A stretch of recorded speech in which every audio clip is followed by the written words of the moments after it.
और मैं कहूंगा जो संविधान के खिलाफ बोलेगा वो इस देश की माटी का है नहीं, वो नालायक आदमी है, वो देश का गद्दार है, उसका डीएनए खराब है। ऐसे लोगों को फांसी दी जानी चाहिए। संविधान के हम दीवाने कह दो ये गद्दारों से, संविधान के हम दीवाने कह दो ये गद्दारों से, अरे बहुत सहली जुल्म तुम्हारे खेलों ना अंगारों से।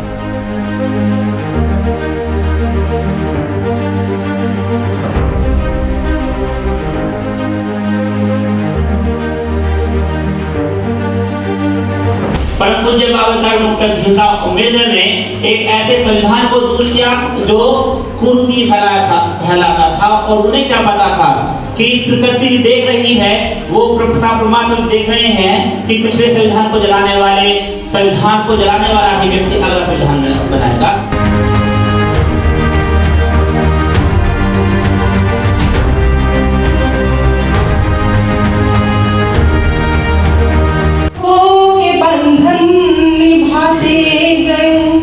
ऐसे रिश्तों के बंधन निभाते गए, हम तो पानी को चंदन बताते गए, सबको अपनाया हमने उसी रूप में, सबको अपनाया हमने उसी रूप में, जाने क्यों लोग हमको आजमाते गए, जाने क्यों सब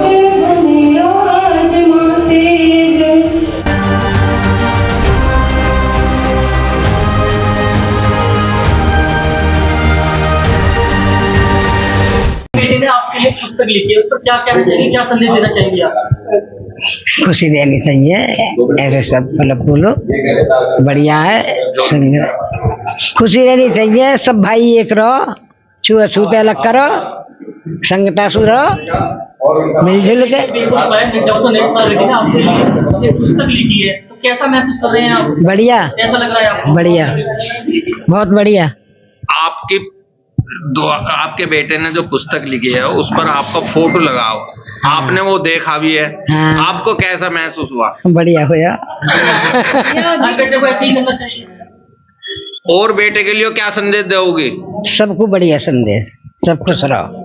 हापुड़ के मुरादपुर में प्रोग्राम आयोजित किया गया, किसके नेतृत्व में किया गया? ये हम सबके नेतृत्व में किया गया है, संविधानिक नेतृत्व में किया गया है, मानवता के नेतृत्व में किया है, भाईचारे नेतृत्व में किया गया है, और आजादी नेतृत्व में किया है, और साहित्य की गंगा बहाने नेतृत्व में किया गया है। एक कारण, बहुत सारे कारण हैं। अनपढ़ माँ की जंग पुस्तक का विमोचन हुआ है, और एक दूसरी प्रेम प्रतीक, इसके बारे में आप क्या कहना चाहोगे? आपका शुभ? मेरा शुभ नाम बेखौफ शायर डॉक्टर नरेश सागर है। मैं अब फिलहाल इसी गांव में रह रहा हूँ। जन्मभूमि मेरे बुलंदशहर जिले में है। अनपढ़ माँ की जंग ये है कि मैं काफी दिनों से मेरा एक्सीडेंट हो गया और मैं 6 महीने से खाट पर लेट रहा था। सोच रहा था कुछ क्या लिखूं, मन में ठीक है अपनी पीड़ा लिखूं, अपनी बायोग्राफी लिखूं, लेकिन अचानक मेरे मन में आया कि क्यों ना माँ पे लिखी जाए, क्योंकि मैंने अपनी माँ को, अपने पिताजी को रोते हुए देखा है। युवा पीढ़ी को साथियों संविधान से जोड़ने के लिए क्या प्रयास हो रहे हैं? संविधान के जोड़ने के लिए सही बात तो यह कि जो इस धरती पर पैदा हुआ है, चाहे वो मनुष्य हो, चाहे वो पौधा हो, और चाहे वो पक्षी हो, चाहे कोई जीव जंतु हो, संविधान ने सबको जोड़ा है। संविधान सबके हक की, अधिकार की बात की है, और हमारा फर्ज होता है कि हम संविधान की रक्षा करें, इस संविधान की हम पूजा करें, इस संविधान की धारणाओं को माने, इस संविधान के खिलाफ बोलने वालों को देशद्रोही साबित करके उन्हें जेल में भेजे, और हो सके तो उन्हें फांसी लगानी चाहिए। मेरे दूसरा क्वेश्चन है, क्या इस परिषद का कोई दीर्घकालीन मिशन या सामाजिक अभियान? किसका? या एक परिषद का कोई दीर्घकालीन मिशन या सामाजिक अभियान? हाँ, कबीर साहित्य परिषद भारत है। इसका अभियान ये है कि मैंने अपने जीवन में बहुत सारी कठिनाइयां झेली हैं। साहित्य की इस पगडंडी पे यहाँ तक आते हुए जहाँ मेरे पास वरिष्ठ लोग खड़े हुए हैं, ये बिजनौर साहब हैं, बरेली साहब हैं, ये राम गोपाल जी बहुत बड़ा नाम है, डोराल भास्कर जी ने सैकड़ों किताबें लिखी हैं। यहाँ तक आने में मुझे पता मैंने कितनी पीड़ाएं झेली हैं। उस पीड़ा में गरीबी भी रही है, उस पीड़ा में जातिवाद भी रहा है, उस पीड़ा में उपेक्षाएं भी रही हैं। कबीर साहित्य परिषद उन सब लोगों को, जो युवा हैं, जिनको मंच नहीं मिल रहे हैं, उनको मंच दे रहा है। जो उपेक्षित छोड़ दे गए हैं, गरीबी के कारण अलग सिरे फेंक दे गए हैं, उनको मंच देने काम कर रहा है। और कबीर साहित्य परिषद अपने मंच से कहना चाहता है कि अगर आप साहित्यकार हैं तो आपके अंदर जातिवाद की, धर्मवाद की जो गंदी मानसिकता है, उसे मिटानी होगी। हम सब एक मंच पर आना होगा।